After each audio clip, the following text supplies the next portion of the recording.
Hello, I'm SoftComputingSurveyMabry, a PhD student at the University of North Dakota.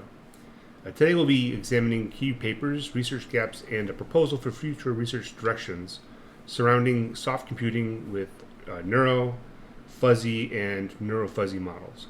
And they're doing mortality prediction in both the ER and the ICUs of healthcare systems. So some background. Um, Clinical care runs on data, but prediction without explanation can't drive safe actions. So that's really the foundation of this study. Hospitals collect massive amounts of information about each patient, but the real challenge here is turning that data into decisions that can save lives. So this survey looks to explore how different ways of explaining or the explainable AIs can be applied to models so that clinicians can act on the results and then trust that those actions are correct. So the ICUs and emergency departments are unlike any other parts of healthcare. Clinicians in these environments work in situations where patients can decline within minutes. They often make choices with incomplete information while managing multiple patients at once. So in this environment, every decision has like a life or death implication. So you need to have accurate and timely predictions in order to treat these patients properly. So for decades, clinicians have used scoring methods. So an example of that would be like Apache or SOFA or News. And so these formulas, they use like lab vitals, like your blood pressure or your temperature and stuff like that. Lab values, so that's like your CBC results. Another one would be like EKG results, and then your age to kind of estimate how sick a patient is, and then that tells them how urgent it is to treat that patient. And so when these techniques were developed, they're groundbreaking, but they have some major limitations. So they don't always adapt well to new types of patients. And then changes in how hospitals collect data, they don't adapt to those as well. So they're kind of like fixed calculators that can't learn from new information. And so as hospitals started, storing detailed electronic health records, researchers are able to then use that to drive machine learning and then analysis.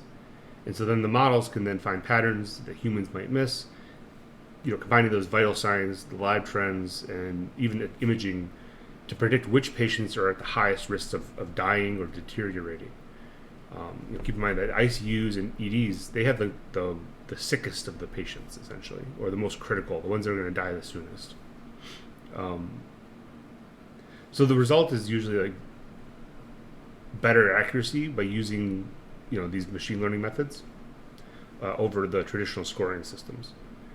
But there's a trade-off. The models they can be very complex and they're difficult to understand, and that makes acting on the information to change the prediction that the model makes very difficult. So the core problem here is that a prediction that says this patient will die in 24 hours is not enough. Clinicians need to know why the model thinks that, so that they can then modify the patient's parameters, like just act on the knowledge in order to save the patient's life and then prevent that likely death. So an example would be like blood pressure. Blood pressure is dropping fast. That's why the patient is going to die. I need to then increase the blood pressure of the patient. A well-trained physician will know that. Even a poorly trained physician would know that.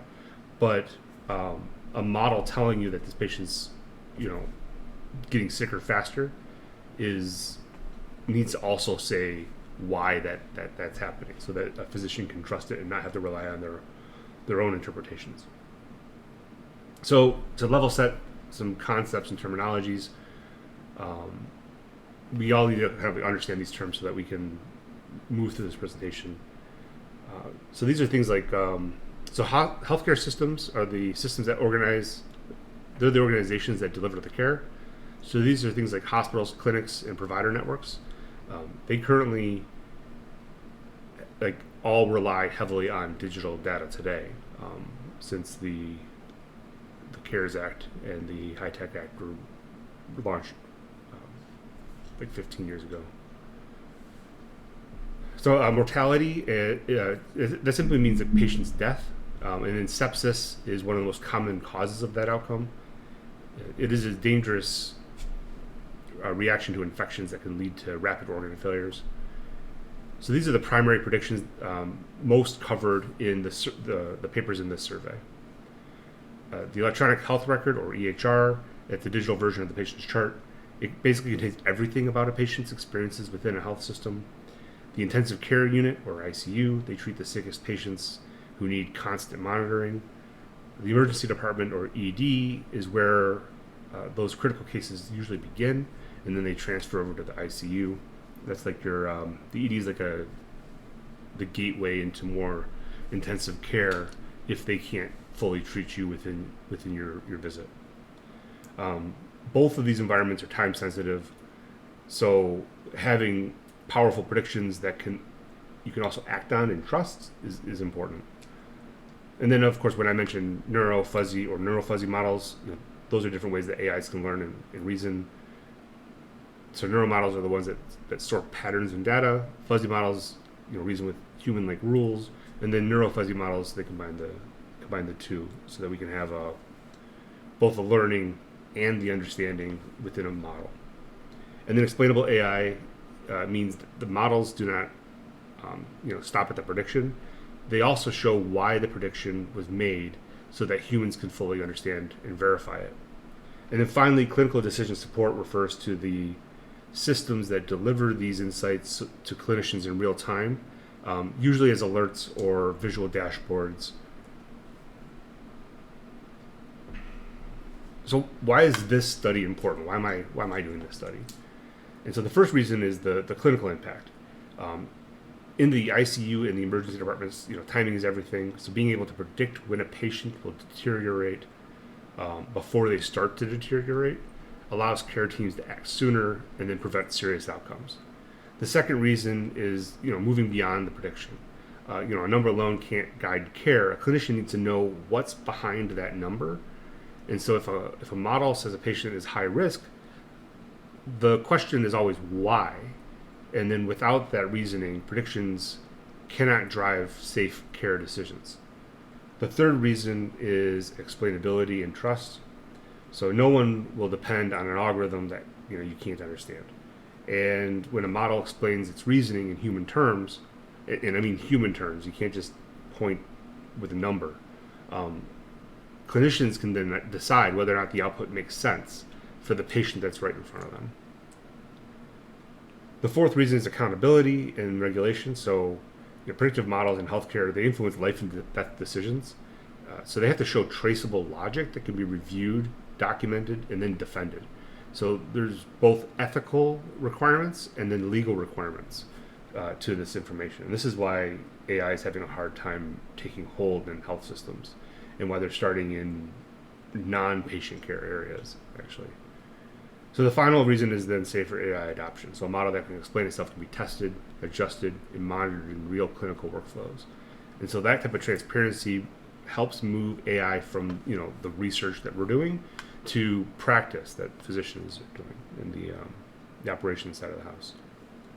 So this study focuses on how explainable soft computing methods can then make that shift possible. It's about building trust, basically. So the core problem, the first issue is that we have opaque predictions. So many deep learning models are accurate, but they operate as black boxes. They output a number, or they output a category or a choice, but they don't show the logic that created it. And that's true of most modern neuro models, and especially the transformer-based models. So the second one is then the action gap. So a model that makes a prediction that a patient's at high risk of death, but you need to have more than that. So to intervene safely, you need to know what's driving that risk, as we mentioned in the previous slide.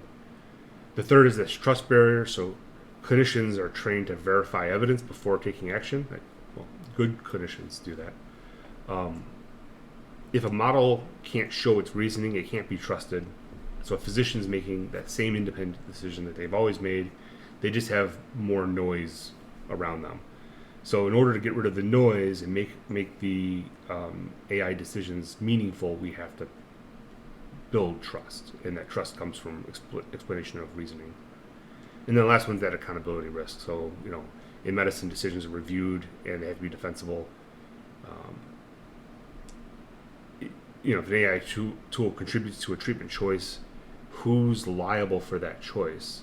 Today's laws would say it's the clinician, and it'll go on their malpractice insurance. But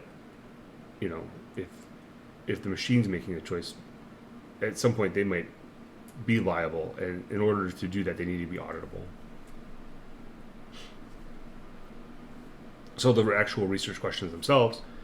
So the central piece of the survey is we did a systematic, review of 25 papers from 2018 to 2025, examining explainable soft computing methods in ICU and EDs. So the top section here shows the overall aim is to understand how explainable soft computing can make clinical prediction models more trustworthy and actionable. On the left here we have the research questions themselves. We wanted to show how different model families, like the neural, fuzzy, probabilistic, and hybrid models, how do they perform in predicting outcomes? And then we also looked at what interpretability methods they use and what keeps those models from being used in the hospitals today. And then on the right here, the expected outcomes. So the goal here is to find which designs make sense in practice and which ones are explainable enough for clinicians to trust. And then we're going to decide where the future research needs to go.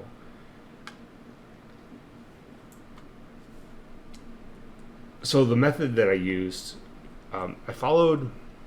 There's a methodology called Prisma that I followed for this survey, but it basically starts off with your searches. So you want to be able to document which areas you searched. I searched actually in IEEE Explorer's database, so that's the entire database that they have for all the journals. And then Elsevier, I used Science Direct, and I only searched for the Applied Soft Computing Journal, the Journal of Biomedical Informatics, and then the Expert Systems with Applications.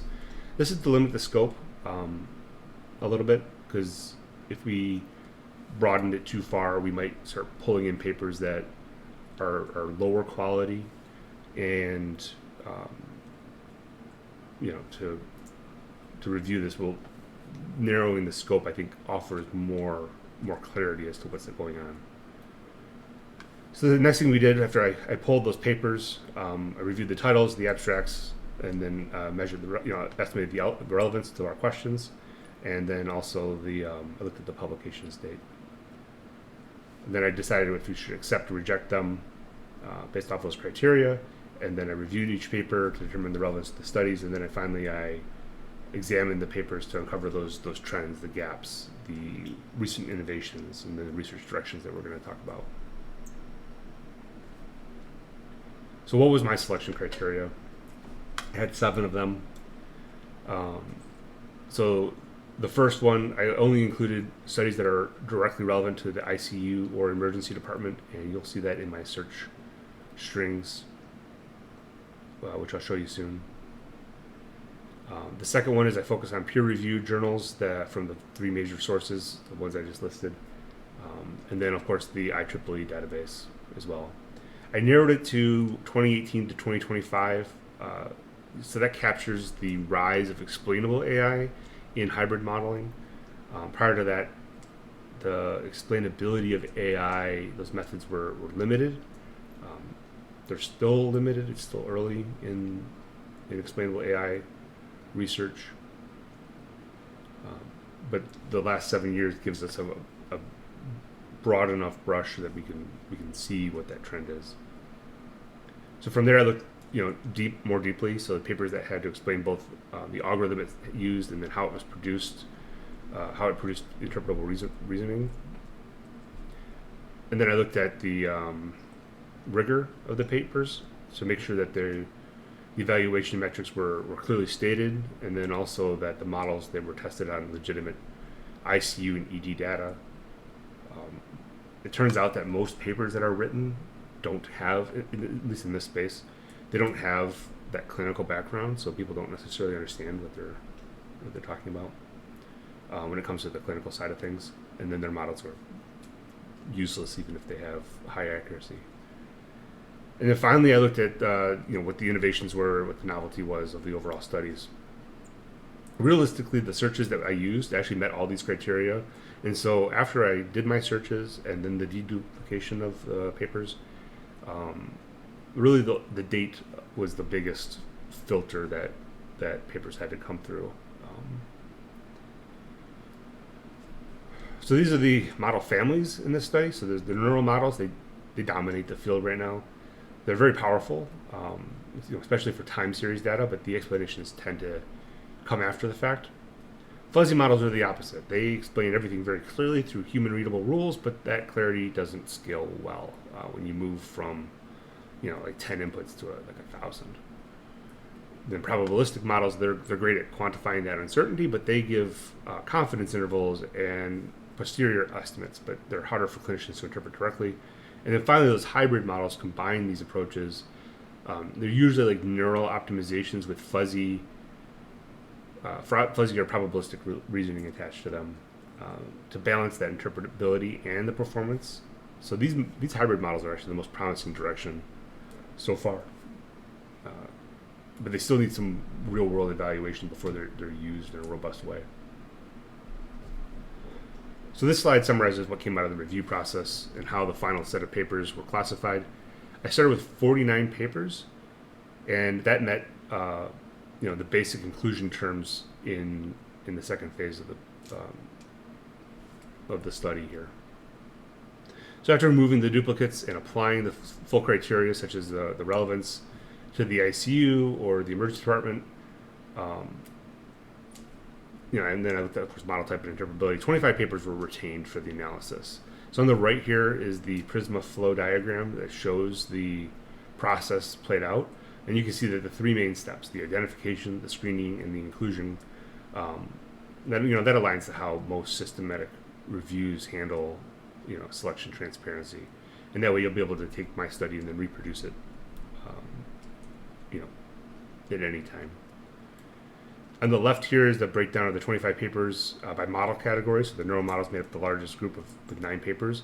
And then the rest of these sections had 5 apiece. There was one paper that didn't fit into any of these categories.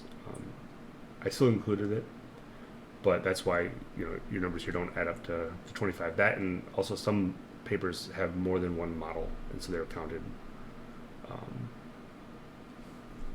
I guess it'd be counted in the hybrid section.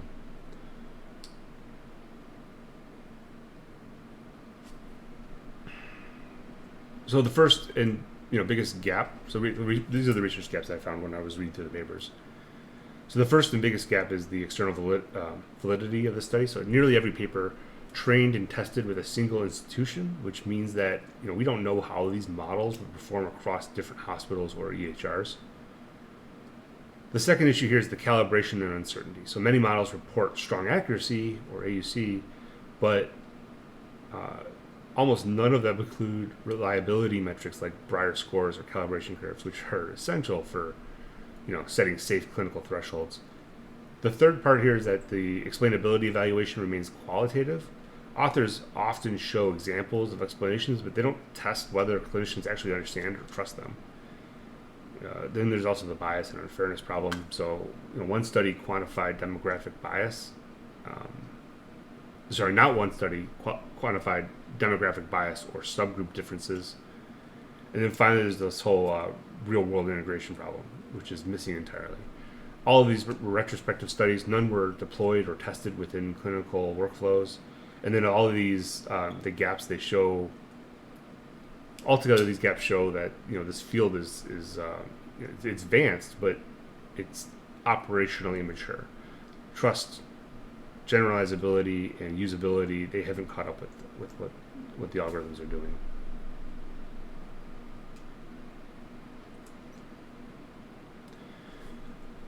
So So the future research directions here, we want to keep our research priorities to advance this healthcare in the ICUs and EDs. We want to keep them, or build trust with them. So the ways to do that here is we want to use hybrid evolution and calibration. So we want to advance those neural fuzzy models and the probabilistic hybrids so that they can retain that interpretability, which is the real big thing that those models are adding.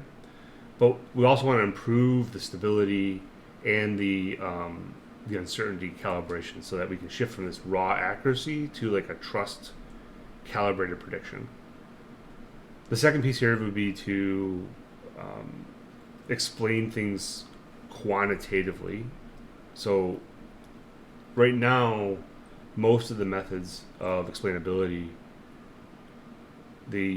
they highlight what your features are, like that are most important to making your decisions, but that's not a quantitative explanation about why a decision is being made.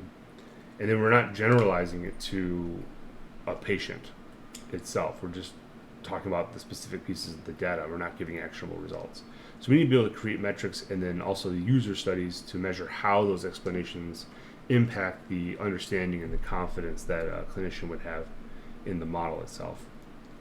And then we want to validate it across multiple hospitals so that we can understand that this model is actually fair and robust.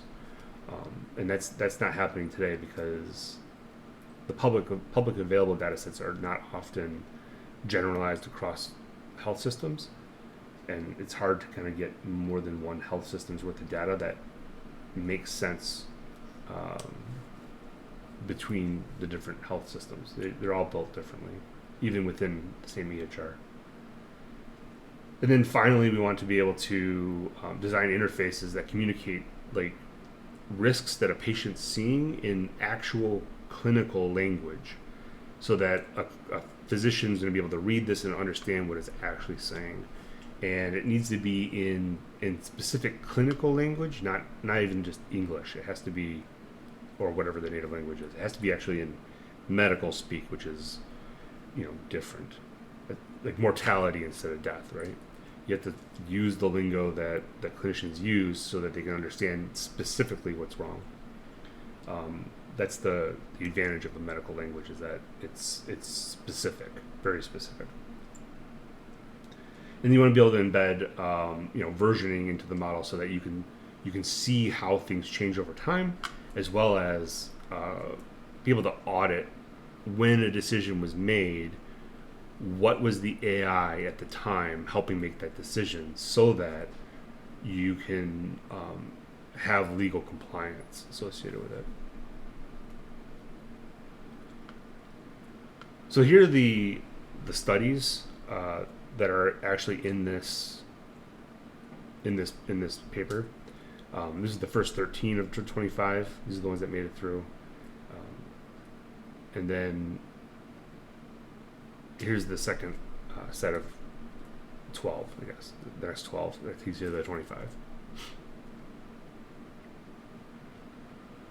So normally this is where I'd ask the audience for questions, but you can reach out to me here. My QR code takes me to your LinkedIn. You can also email me or visit me in Madison, Wisconsin. Let me know if you have any questions. Thanks and have a great day.